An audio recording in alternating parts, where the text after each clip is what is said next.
I'm Danielle with Put a Finish on It. If you're a writer looking for an editor, let me know. I'm here today with my December wrap-up. I read or finished reading 5 books in December. But before I get into that, I wanted to let you know that I slipped a giveaway into the end of my November video. And I really would like to give away my copy of First and Then by Emma Mills. If you or someone you know would like to read it, go watch that video and ignore the deadline. Okay, the first book I read this month was A Handful of Stars by Rafiq Shami from 1987. This is a young adult novel in journal form, translated from German and set in Syria. Most of the book is the daily life of a teenage boy who doesn't want to work in his father's bakery. And by daily life, I mean school closed because there was another coup today. Eventually, the boy meets a journalist and starts a subversive newspaper, even though it's of course very dangerous to do so. If you're interested in reading about oppressive governments from a teenage boy's point of view, I recommend this book. Then I finished the book Thief by Markus Zusak. My husband and I read this one out loud to each other, and it took us a long time to get through these 550 pages. First, I enjoyed I Am the Messenger. It took me a long time to get into it, but eventually I liked it and the writing style, so I had hope for this one.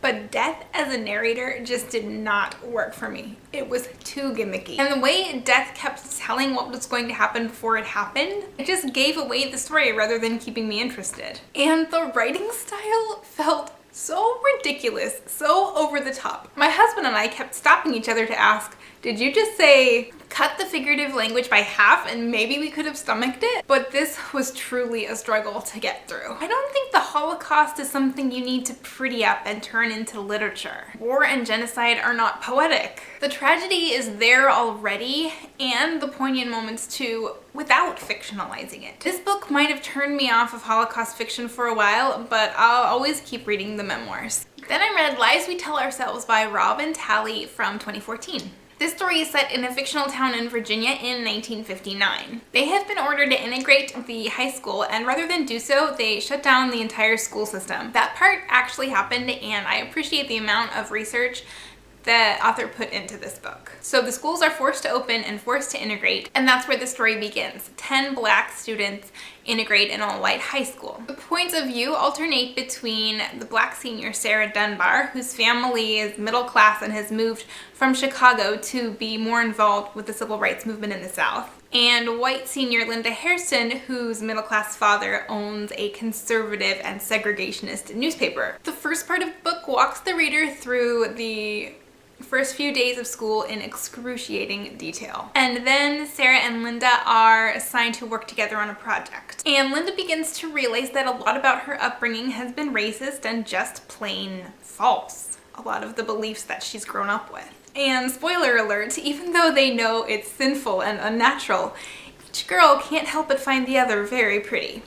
My only criticism is that the narration felt a little repetitive at times, and there was a lot of telling rather than showing. This story was an impressive undertaking, examining beliefs and identity in relationship to race, gender roles, sexuality, and culture and religion. Is there more to life than marriage and children, than black and white, than the right and wrong that we've all been told? After that, I finally finished Hands on the Freedom Plow, Personal Accounts by Women in SNCC.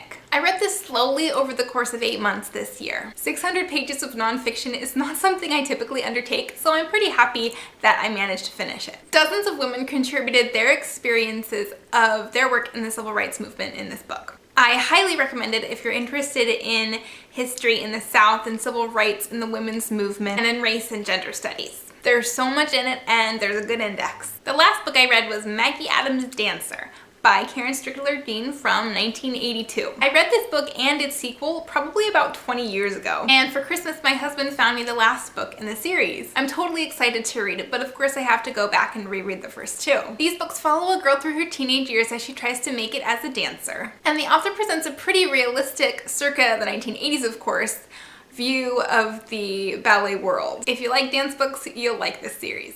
Those are all 5 books I completed in December. Next month, I'll look back at 2015 as a whole. Thanks for watching.